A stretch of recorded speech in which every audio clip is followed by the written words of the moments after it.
Hello students. Today we are going to discuss disadvantages or difficulties or argument in against fixed exchange rate.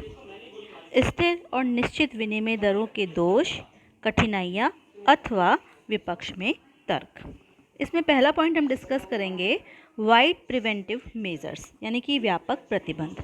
हमने पहले वाले lecture में पढ़ा था कि भाई फिक्स एक्सचेंज रेट क्या होती है, कि जो सरकार के द्वारा विनिमय दर निश्चित कर दी जाती है और जो बाजार की मांग और पूर्ति की शक्तियों के द्वारा परिवर्तित नहीं होती है।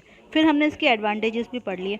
अब इसके कुछ डिसएडवांटेजेस भी हैं, जिसमें हम पहला डिस्कस कर रहे हैं व्यापक प्रतिबंध। विनिमय दरों की स्थिरता बनाए रखने के लिए न केवल विदेशी विनिमय और भुगतानों पर नियंत्रण लगाना काफ़ी होता है, बल्कि उद्योगों पर, बैंकिंग व्यवसाय, विदेशी व्यापार, बीमा है, जहाजरानी है आदि के क्षेत्रों में भी हमें प्रतिबंध लगाना आवश्यक हो जाता है, क्योंकि विनिमय दर को स्थिर बनाए रखना होता है। तो अगर उतार चढ़ाव इन कारणों से हो रहा है तो इन पे हमें प्रतिबंध लगाना ज़रूरी हो जाता है।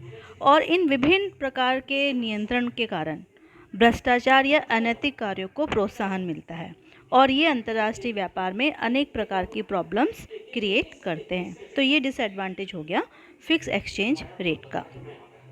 सेकंड पॉइंट है नेग्लिजेंस ऑफ नेशनल इंटरेस्ट, राष्ट्रीय हितों की अवहेलना। होता क्या है, विनिमय दर को स्थिर बनाए रखने के लिए कितनी बार हमें या बहुत बार राष्ट्रीय हितों की उपेक्षा करनी पड़ती है। इससे मतलब हमारा मेन जो टारगेट रहता है वो होता है कि भाई हमें एक्सचेंज रेट को मेंटेन रखना है, और अगर इसके बीच में अगर नेशनल इंटरेस्ट आ जाता है तो हम उसको इग्नोर कर देते हैं। क्यों कर देते हैं? क्योंकि हमें विनिमय दर में स्थिरता बनाए रखनी होती है।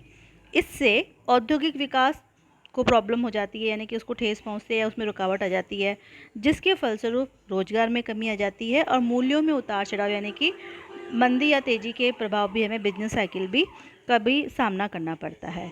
तो ऐसी स्थिति को बहुत लंबे समय तक रखना बहुत ज़्यादा डेंजरस हो सकता है। नेक्स्ट पॉइंट है ऑब्स्टेकल इन इकोनॉमिक डेवलपमेंट, आर्थिक विकास में बाधा। स्थिर विनिमय दर काल में विभिन्न नियंत्रण और प्रतिबंध और राष्ट्रीय हितों की अवहेलना के कारण देश के आर्थिक विकास की गति अवरुद्ध हो जाती है, क्योंकि औद्योगिक विकास सबसे इम्पॉर्टेंट होता है इकोनॉमिक डेवलपमेंट में, और इसमें हम विनिमय दर को स्थिर बनाए रखने के लिए कितनी बार उसको सेक्रीफाइस कर देते हैं, जिससे इकोनॉमिक डेवलपमेंट में ऑब्स्टेकल आ जाता है। Next is obstacle in full employment, पूर्ण रोजगार में बाधक। विकास की गति धीमी पड़ने के कारण पूर्ण रोजगार की स्थिति में भी प्रॉब्लम हो जाती है और स्थिर विनिमय दरें विदेशी पूंजी को आकर्षित करने में उतनी ज़्यादा सक्सेसफुल नहीं होती है। इसलिए इनसे विकासशील राष्ट्रों को विकास में कोई विशेष योगदान नहीं मिलता। Next point is fear of devaluation, अवमूल्यन का भय। विनिमय दरों की स्थिरता बनाए रखने के लिए अनेक बार अपनी मुद्रा का मूल्य कम करना ज़रूरी हो जाता है, यानी कि अवमूल्यन करना ज़रूरी होता है। भारत जैसे विकासशील देश को ही नहीं, वरन विकसित देशों को जैसे कि अमेरिका है या ब्रिटेन है, इनको भी कितनी बार अपनी मुद्राओं का अवमूल्यन करना पड़ा, और कारण एक था विनिमय दरों को स्थिर रखने के लिए। तो जो अवमूल्यन के जितने भी नुकसान हैं उनको भी हमें सहन करना पड़ता है। Next point is operational difficulties, यानी कि संचालन संबंधी कठिनाइयाँ। स्थिर विनिमय दरों का संचालन बहुत मुश्किल होता है। दरों का प्रमापित स्थिर विनिमय मूल्य निर्धारित करना कि भाई क्या तो हमें रखना है, और विदेशी मुद्राओं के मूल्य में होने वाले उतार चढ़ाव से स्थिर विनिमय दर की रक्षा करना आदि से संबंधित अनेक कठिनाइयों का सामना करना पड़ता है। और इसमें बहुत सारा खर्चा भी होता है, क्योंकि इसके लिए हमें ब्यूरोक्रेट्स, ऑफिसर्स, एक पूरी टीम रखनी पड़ती है जो इसी चीज़ को मॉनिटर करती है।